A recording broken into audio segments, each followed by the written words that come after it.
Samurai sword on my back. You don't know how to act. Maybe you should relax. Maybe you should relapse. Just kidding.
दिन एक ऐतिहासिक शुभ दिवस है। भारत के यशस्वी प्रधानमंत्री आदरणीय नरेंद्र मोदी जी के नेतृत्व में श्रद्धेय श्यामा प्रसाद मुखर्जी के जन्मस्थली पर आज इतिहास रचा गया है। पश्चिम बंगाल में अब अंधेरा छट चुका है, राष्ट्रीयता का सूरज का उदय हुआ है, विकास और सुशासन का कमल खिल उठा है। जिनके नेतृत्व में ये विराट सफलता हमने हासिल की, ऐसे हमारे यशस्वी प्रधानमंत्री आदरणीय नरेंद्र मोदी जी से मैं निवेदन करता हूं वो जनता को संबोधित करें।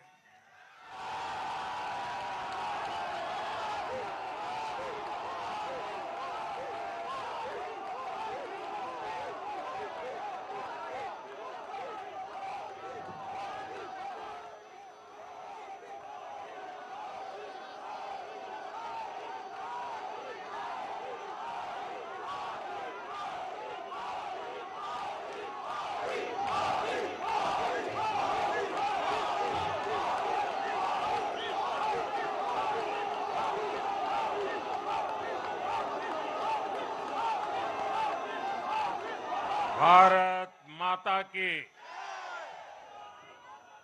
भारत माता की, भारत माता की। जो लोग मुझे देख नहीं पाते हैं, उनसे मेरी प्रार्थना है कि आप जहां हैं वहीं से सुन लीजिए। किसी को आगे पीछे करने के चक्कर में मत पड़िए। भारत माता की, भारत माता की। आज का ये दिन ऐतिहासिक है, अभूतपूर्व है। जब वर्षों की साधना सिद्धि में बदलती है तो चेहरे पर जो खुशी होती है, वो खुशी आज मैं देश भर के भाजपा के कार्यकर्ता के चेहरे पर देख रहा हूं।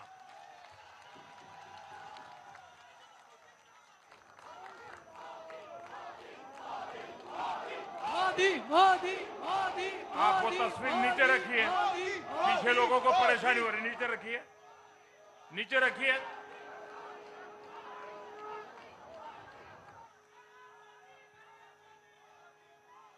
एक कार्यकर्ता होने के नाते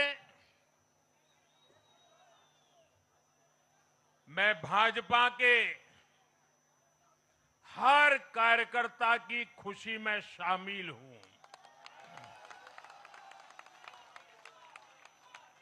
साथियों, आज का ये दिवस कई मायनों में खास है, विशेष है।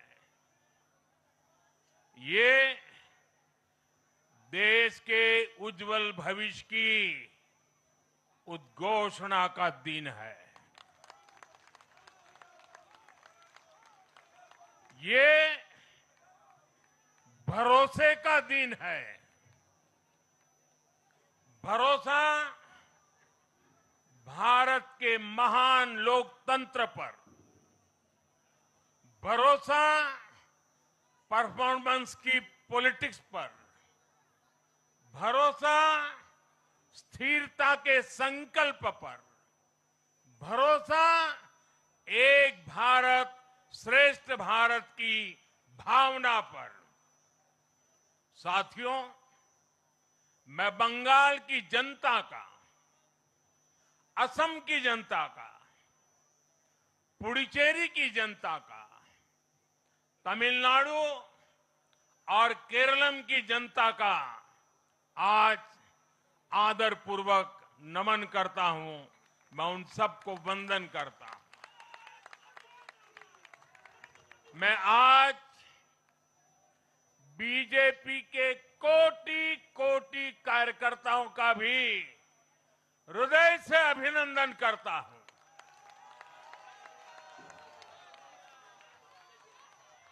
भाजपा के हर छोटे बड़े कार्यकर्ता ने एक बार फिर से कमाल कर दिया है, कमल खिला दिया है।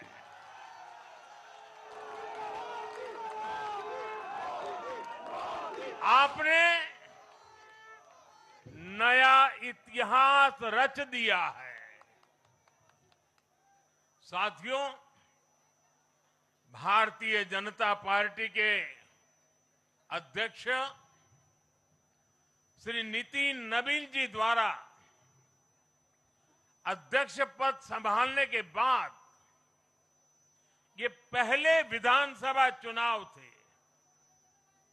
इन चुनावों में पार्टी कार्यकर्ताओं का, हर कार्यकर्ता को उनका जो मार्गदर्शन मिला, वो मार्गदर्शन इस विजय में बहुमूल्य रहा है। साथियों, आज विभिन्न उपचुनावों के परिणाम भी अत्यंत उत्साहजनक रहे हैं। महाराष्ट्र, गुजरात, नागालैंड और त्रिपुरा में जो उपचुनाव हुए, उसमें हमारे उम्मीदवारों को जनता जनार्दन ने आशीर्वाद दिया और इन राज्यों में भी जीत गए। एनडीए की नेता, महाराष्ट्र की उप मुख्यमंत्री सुनेत्रा पवार जी ने भी बड़ी जीत दर्ज की है। मैं इन सभी राज्यों की जनता का उनके समर्थन के लिए हृदय से आभार व्यक्त करता हूं। साथियों, जय पराजय लोकतंत्र और चुनावी राजनीति का एक स्वाभाविक हिस्सा होता है, लेकिन 5 प्रदेशों की जनता ने पूरे विश्व को दिखाया है कि ये हमारा भारत मदर ऑफ डेमोक्रेसी क्यों है। लोकतंत्र, डेमोक्रेसी हमारे लिए सिर्फ एक तंत्र नहीं है, ये हमारी रगों में दौड़ता हुआ संस्कार है। ये हमारी रगों की संस्कार सरिता है। और आज सिर्फ भारत का लोकतंत्र ही नहीं जीता है, आज भारत का संविधान भी जीता है। हमारी संवैधानिक संस्थाएं जीती हैं, हमारी लोकतांत्रिक प्रक्रियाएं जीती है। पश्चिम बंगाल में करीब 93% मतदान होना अपने आप में ऐतिहासिक रहा है। असम, तमिलनाडु, पुडुचेरी और केरलम में भी मतदान के नए रिकॉर्ड बने हैं।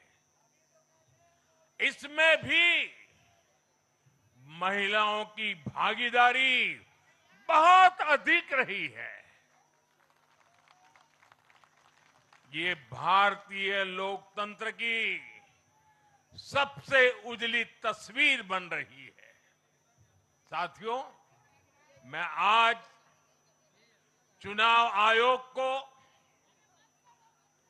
आयोग के सभी कर्मचारी भाई बहनों को, जो भी मतदान से जुड़े प्रक्रिया के सारे कर्मी थे, साथ साथ विशेष तौर पर सुरक्षा बलों का भी मैं आज बहुत बहुत अभिनंदन करता हूं।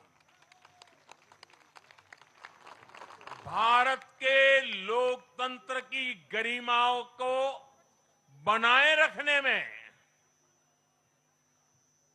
आप सबका योगदान इतिहास हमेशा हमेशा याद रखेगा।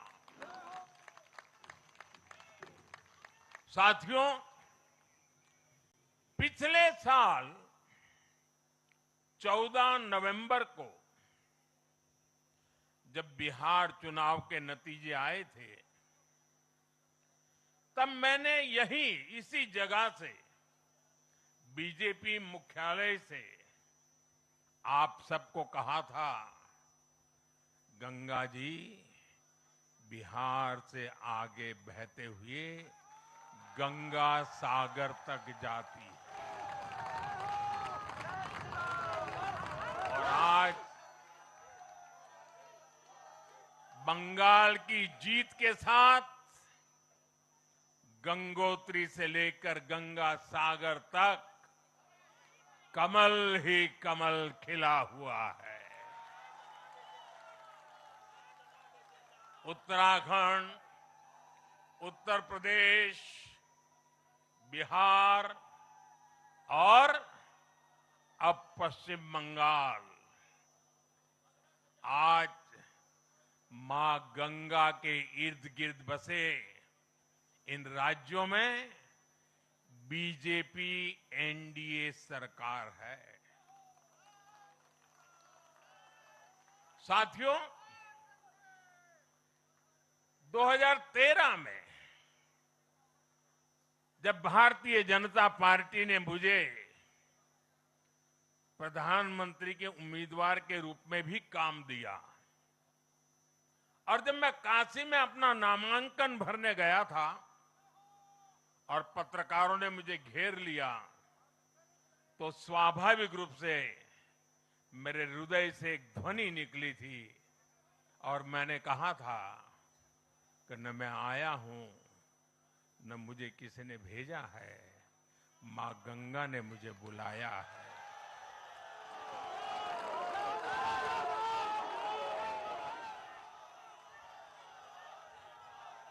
और आज मैं हर पल अनुभव कर रहा हूं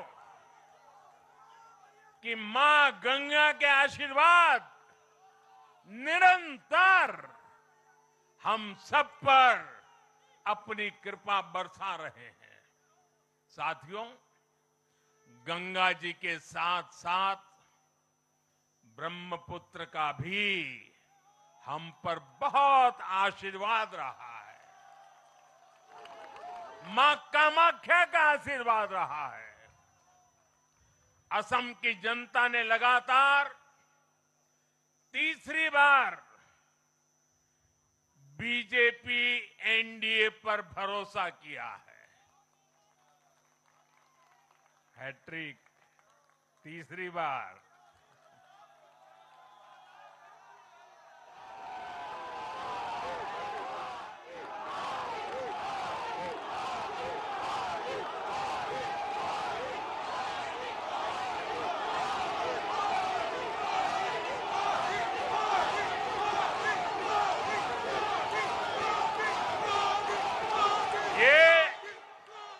असम के इतिहास की बहुत बड़ी घटना है। असम के टी गार्डन्स वाले क्षेत्रों में भी बीजेपी को अभूतपूर्व समर्थन मिला है। श्रीमंत शंकरदेव जी, महायोद्धा लसित बोरफुकन जी, बोडोफा उपेंद्रनाथ ब्रह्मा जी, भूपेन हजारिका जी, ऐसे अनेक महान व्यक्तित्वों से प्रेरणा लेते हुए असम अपने विकास की रफ्तार अब और बढ़ाएगा।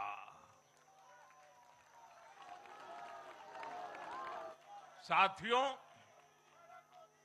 साल 2021 में हमने पुडुचेरी की जनता के सामने बेस्ट पुडुचेरी का विजन रखा था।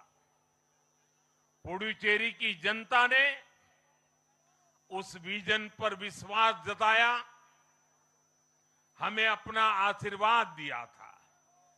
पिछले 5 वर्षों में हमारी एनडीए सरकार ने पूरी निष्ठा और समर्पण के साथ इस विजन को गति देने का काम किया और आज एक बार फिर पुडुचेरी की जनता ने एनडीए पर अपना विश्वास व्यक्त किया है।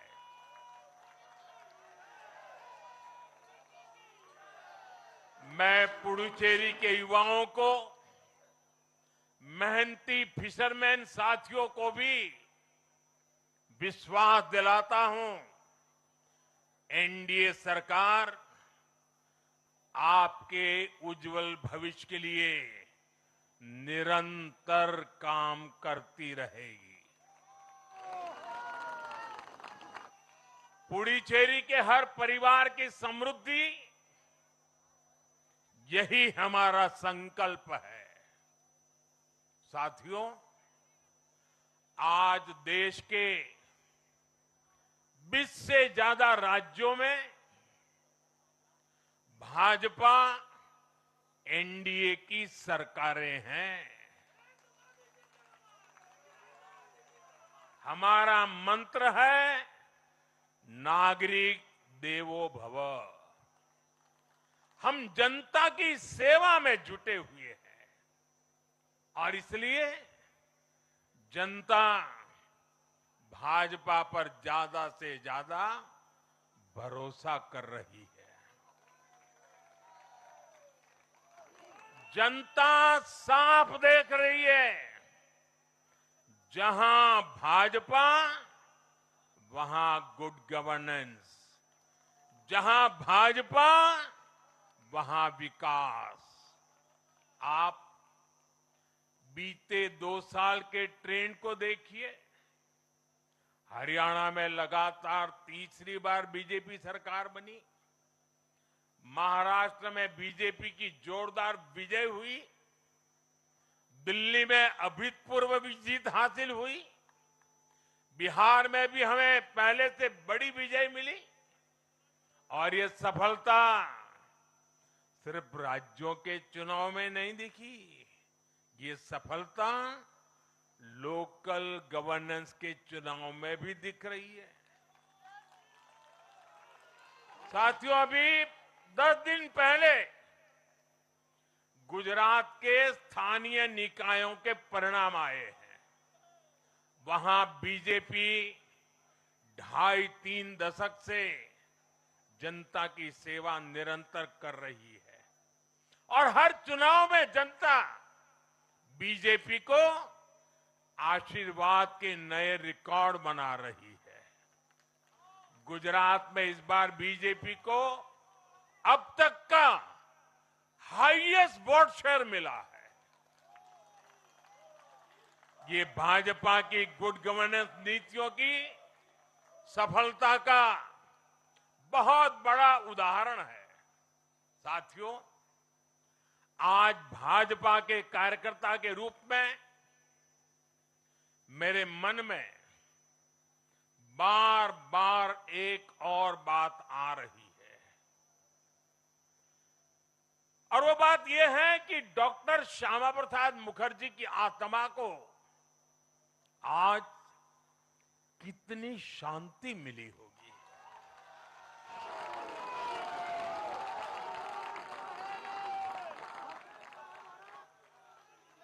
उन्होंने 1951 में जनसंघ की स्थापना करके प्रत्येक कार्यकर्ता को संदेश दिया था कि देश के लिए जीना है और देश के लिए मरना है। उन्होंने अपने जीवन से साबित किया कि राष्ट्र सर्वोपरि का मंत्र लेकर चलने वाले अपना जीवन देने में एक पल का भी संकोच नहीं करते। साथियों, डॉक्टर मुखर्जी ने पश्चिम बंगाल को भारत का हिस्सा बनाए रखने के लिए एक बड़ी लड़ाई लड़ी थी। उन्होंने जिस सशक्त और समृद्ध बंगाल का सपना देखा था, वो सपना कई दशकों से पूरा होने का इंतजार कर रहा था। आज 4 मई 2026 को बंगाल की जनता ने हम भाजपा कार्यकर्ताओं को वो अवसर दिया है।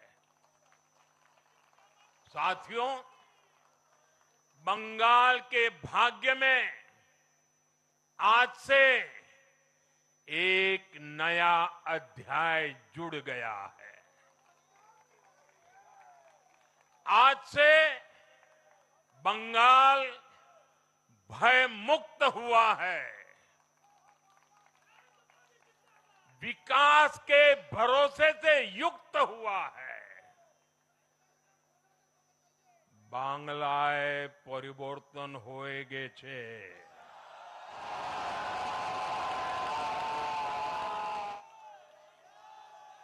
साथियों, इस जीत के साथ साथ वंदे मातरम के 150वें वर्ष में भारत माता को और ऋषि बंकिम जी को बंगाल के लोगों ने अपना सादर नमन प्रेषित किया है। योगीराज श्री अरविंदो को भी मतदाताओं ने ऐतिहासिक श्रद्धांजलि दी है।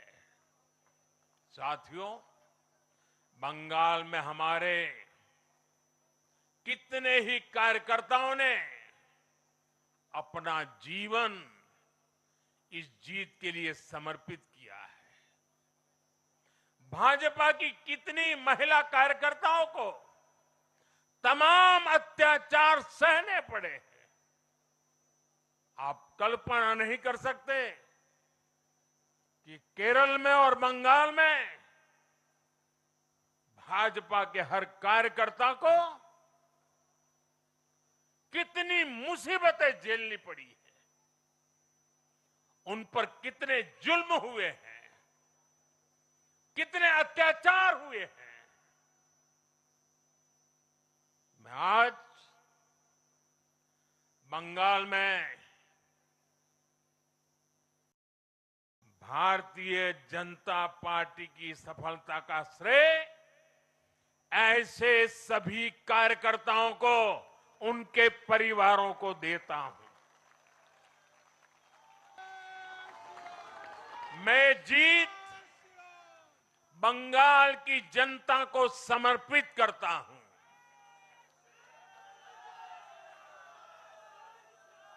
साथियों, अभी 4 मई की यह शाम भले ही ढल रही हो, लेकिन बंगाल की पावन धरा पर आज एक नया सूर्योदय हुआ है।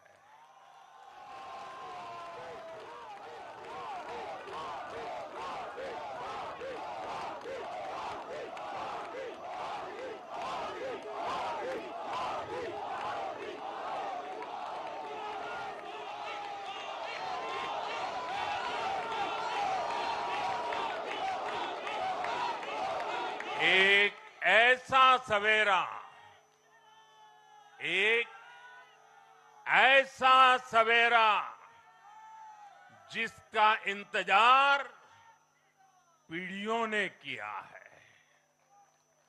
भाजपा ने जितनी सीटें जीती वो महज एक चुनावी आंकड़ा नहीं है।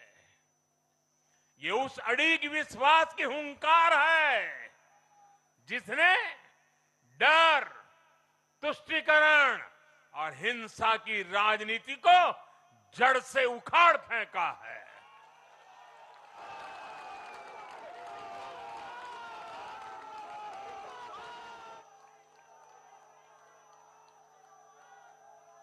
साथियों, आज से बंगाल के भविष्य की एक ऐसी यात्रा शुरू हो रही है जहां विकास, अटूट विश्वास और नई उम्मीदें कदम से कदम मिलाकर चलेगी। मैं आज हर बंगालवासी को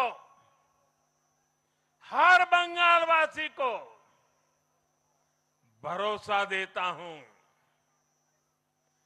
बंगाल के बेहतर भविष्य के लिए भाजपा दिन रात एक कर देगी। बंगाल में अब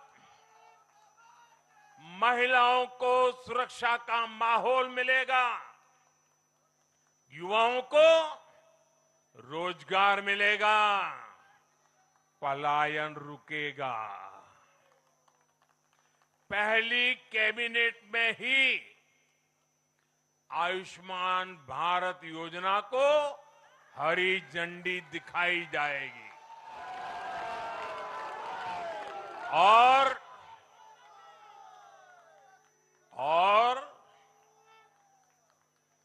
घुसपैठियों के खिलाफ भी सख्त से सख्त कार्रवाई होगी।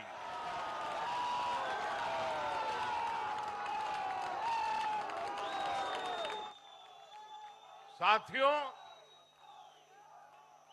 इस महाविजय की दहलीज पर खड़े होकर हम गुरुदेव टैगोर को भी याद कर रहे हैं। 25 बैशाख 9 मई का दिन दूर नहीं है। हमारा संकल्प भी वही होना चाहिए जो उनका स्वप्न था। एक ऐसा परिवेश जहां मन भय मुक्त हो और सिर ऊंचा हो। और बीजेपी बंगाल में ऐसा भय मुक्त वातावरण बनाकर दिखाएगी, ये मोदी की गारंटी है।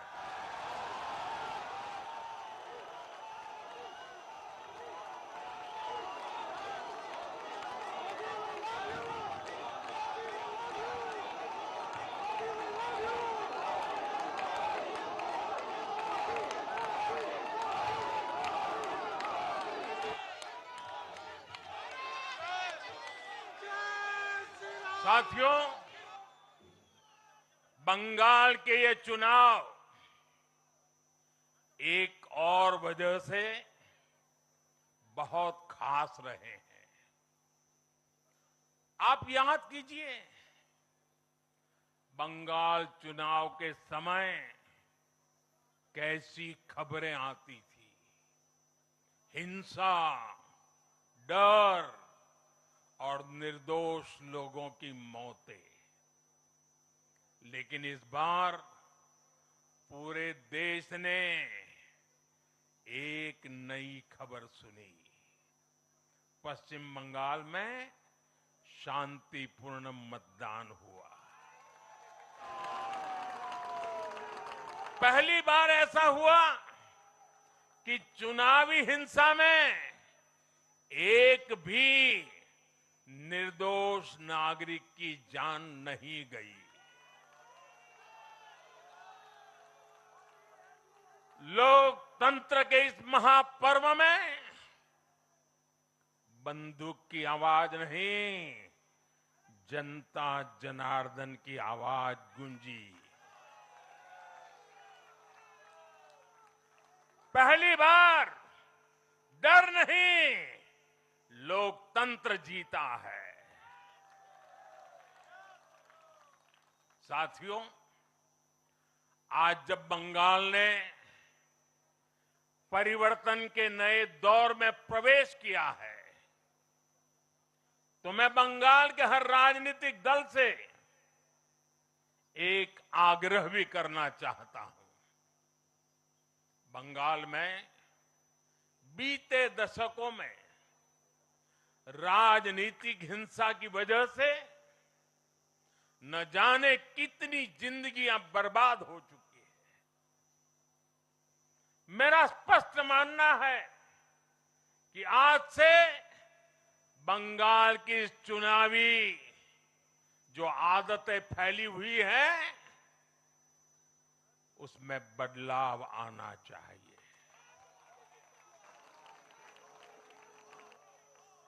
आज जब भाजपा जीती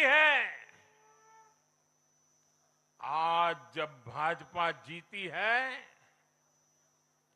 तो बदला नहीं, बदलाव की बात होनी चाहिए। भय नहीं, भविष्य की बात होनी चाहिए। मेरी सभी राजनीतिक दलों के कार्यकर्ताओं से अपील है, आइए हिंसा के इस अंतहीन चक्र को हमेशा के लिए खत्म करें।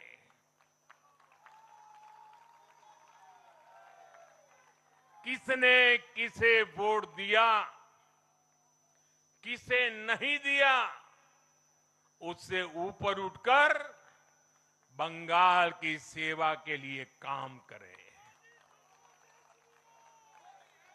साथियों, इन राज्यों में चुनाव और उसके नतीजों की राजनीतिक एक्सपर्ट्स अपने अपने तरीके से समीक्षा कर रहे हैं, लेकिन इन नतीजों की एक और बहुत अहम बात है, इनकी टाइमिंग। आप देख रहे हैं कि जब इन राज्यों में जनता वोट डाल रही थी, तो इसी दौरान विश्व में क्या कुछ नहीं चल रहा था। जगह जगह युद्ध के सायरन बज रहे थे, अस्थिरता और अराजकता का माहौल रहा, वैश्विक अर्थव्यवस्थाएं संकट में दिखी, और उस दौरान भारत का जन जन स्थिरता के लिए वोट दे रहा था। साथियों, आज पश्चिमी एशिया में चल रहे संकट का पूरे विश्व पर बुरा असर पड़ा है, लेकिन भारत पूरे सामर्थ्य से इस संकट का सामना कर रहा है। इस चुनाव परिणाम ने भी दिखाया है कि भारत इस चुनौती में भी एकजुट है, एक मत है, एक लक्ष्य से संकल्पित है, और वो लक्ष्य है विकसित भारत। विकसित भारत का लक्ष्य लेकर के हम निकले हैं। साथियों, विकसित भारत के संकल्प की सिद्धि में पूर्वोदय का बहुत बड़ा महत्व है। जब भारत समृद्ध था, आर्थिक, राजनीतिक और सांस्कृतिक सामर्थ्य के चरम पर था, तो उसके 3 मजबूत स्तंभ थे। ये स्तंभ थे अंग, अंग यानी आज का बिहार, बंग यानी आज का बंगाल और कलिंग यानी आज का उड़ीसा। कलिंग उस समय हिंद महासागर के समुद्री व्यापार का एक छत्र सम्राट था। कलिंग के बंदरगाह पूरे एशिया तक भारत के उत्पादों को पहुंचाते थे। वही अंग सूत, रेशम और अन्य व्यापार के साथ साथ नालंदा और विक्रमशिला जैसे एजुकेशन सेंटर्स का भी हब था। और बंग वो सांस्कृतिक धरती थी जहां से भारत की आत्मा की आवाज उठती थी। साथियों, गुलामी के कालखंड में जैसे जैसे समृद्ध भारत के मजबूत पिलर कमजोर होते गए, भारत का सामर्थ्य भी क्षीण होता गया। इसलिए विकसित भारत के निर्माण के लिए इन तीनों स्तंभों का फिर से मजबूत होना बहुत आवश्यक है। और मुझे बहुत गर्व है कि अंग, बंग और कलिंग ने इस महाअभियान के लिए बीजेपी को चुन लिया है, एनडीए पर भरोसा किया है। साथियों, विकसित भारत के निर्माण का एक और महत्वपूर्ण पिलर भारत की नारी शक्ति है। नारी शक्ति अब विकसित भारत के निर्माण में तेजी से आगे बढ़ रही है। लेकिन नारी शक्ति की इस रफ्तार को कांग्रेस और उसके सहयोगियों ने कुछ दिन पहले रोकने का काम किया है। इन नारी विरोधी दलों ने संसद में नारी शक्ति वंदन संशोधन को पास नहीं होने दिया और इसलिए मैंने कुछ दिन पहले कहा भी था कि महिलाओं के आरक्षण का विरोध करने वाले ऐसे दलों को महिलाओं का आक्रोश झेलना पड़ेगा। आज कांग्रेस, टीएमसी और डीएमके को बहनों बेटियों ने सजा दी है। केरल में लेफ्ट के 10 सालों के कुशासन का फायदा कांग्रेस को जरूर मिला है, लेकिन मुझे विश्वास है केरल की बहनें भी अगले चुनावों में कांग्रेस को जरूर सबक सिखाएगी। साथियों, जिस समाजवादी पार्टी ने संसद में महिला आरक्षण को रोका है, उसे भी यूपी की महिलाओं का आक्रोश सहना पड़ेगा। महिला विरोधी समाजवादी पार्टी कुछ भी करके अपने पाप को कभी धुल नहीं पाएगी। साथियों, आज हम भारत की राजनीति में एक और बड़ा बदलाव देख रहे हैं। आज पूरे देश में एक भी राज्य ऐसा नहीं है जहां कम्युनिस्ट पार्टी की सरकार हो।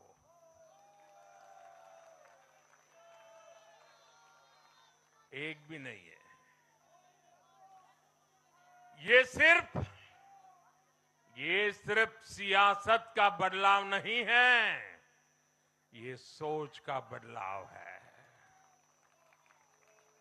ये बताता है कि विकसित होता हुआ भारत किस दिशा में आगे बढ़ना चाहता है। आज का भारत अवसर चाहता है, विकास चाहता है, विश्वास चाहता है। आज का भारत प्रगति चाहता है, स्थिरता चाहता है। और आज का भारत ऐसी राजनीति चाहता है जो देश को आगे बढ़ाए। लेकिन साथियों, दुर्भाग्य से आज की कांग्रेस बिल्कुल विपरीत दिशा में चल पड़ी है।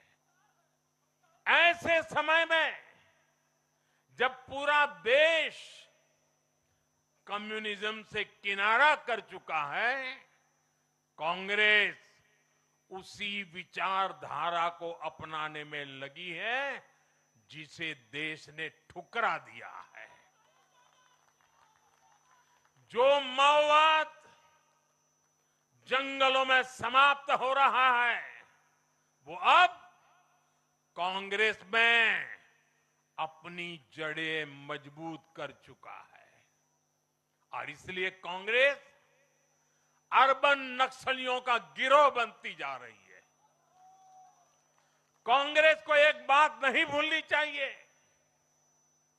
जिस विचार को जनता ने ठुकराया उसे जो अपनाएगा जनता उसे भी ठुकराएगी। साथियों, आज देश का हर राज्य भी एक दूसरे से लड़कर नहीं, एक दूसरे के साथ मिलकर आगे बढ़ना चाहता है। इन चुनावों ने इस संदेश को भी बहुत स्पष्ट किया है। बंगाल, तमिलनाडु और केरल में जिन 3 सरकारों को जनता ने सत्ता से बाहर किया, उनकी एक समान पहचान थी, विभाजन की राजनीति। यही उनकी पहचान थी। उनकी राजनीति जोड़ने की नहीं, तोड़ने की थी। कभी भाषा के नाम पर विवाद खड़ा किया गया, कभी खाने पीने की आदतों को लेकर समाज को बांटने की कोशिश हुई, और कभी अपने ही देश के लोगों को बाहरी तक कहा गया। लेकिन भारत की जनता ने इस राजनीति को साफ जवाब दिया है। देश ने बता दिया है कि उसे विवाद नहीं, विकास चाहिए, विभाजन नहीं, विश्वास चाहिए।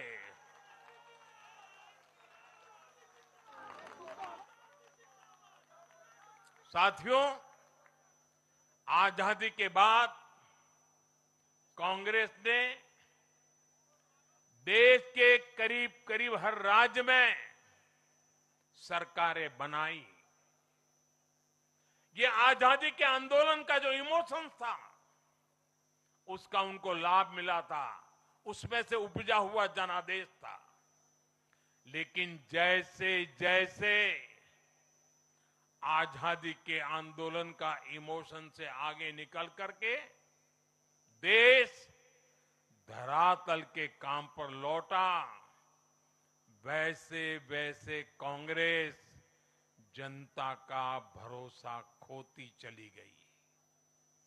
बीते दशकों में देश ने युवाओं की अनेक पीढ़ियां जोड़ी है, लेकिन कांग्रेस घटती ही चली गई है। कांग्रेस देश की संस्कृति को नहीं समझ पाई, देश की संवेदनाओं को समझ नहीं पाई। कांग्रेस एस्पिरेशंस की राजनीति जानती ही नहीं है। साथियों, बीजेपी के लिए भारत और भारतीयता के भाव से बड़ा और कुछ भी नहीं है। हमारे लिए भारत सब कुछ है, भारतीयता सब कुछ है। और बीजेपी सिर्फ नेशनल पार्टी है इतना ही नहीं है, ये रीजनल एस्पिरेशन से नेशनल एम्बिशंस को पूरा करने वाली पार्टी है। इसलिए बीजेपी अपने विचार, विजन और विकास के विश्वास पर खरा उतरकर देश की पसंद बन रही है, जनता जनार्दन के आशीर्वाद प्राप्त कर रही है। भाजपा परिवार की नहीं, जमीन से जुड़ी राजनीति करती है। इसलिए आज नॉर्थ ईस्ट भाजपा से जुड़ता है। इसलिए आज पूरा आदिवासी अंचल बीजेपी को इतना प्रचंड जनादेश दे रहा है। इसलिए देश के मछुआरों का अभूतपूर्व समर्थन बीजेपी के साथ है। इसलिए देश के किसानों की पसंद बीजेपी है। साथियों, लोकतंत्र में जनता की आकांक्षा सर्वोपरि है। तमिलनाडु की जनता ने एक नया प्रयोग किया है। मैं यूडीएफ को भी बधाई देता हूं। मैं तमिलनाडु और केरलम की जनता को विश्वास दिलाता हूं कि भारत सरकार इन राज्यों के विकास के लिए भी कंधे से कंधा मिलाकर चलेगी। साथियों, हम बंगाल, असम और पुडुचेरी की जनता की हर उम्मीद, हर अपेक्षा को अपनी सेवा से पूरा करेंगे। इसी विश्वास के साथ बंगाल, असम और पुडुचेरी में एक बार फिर से बीजेपी एनडीए को विजयी बनाने के लिए, लोकतंत्र को विजयी बनाने के लिए मैं सभी नागरिकों का, सभी मतदाताओं का और सभी देशवासियों का हृदय से आभार व्यक्त करता हूं और सर झुका करके उनका ऋण स्वीकार करता हूं। मेरे साथ बोलिए, भारत माता की, भारत माता की, भारत माता की। वंदे वंदे वंदे वंदे वंदे वंदे।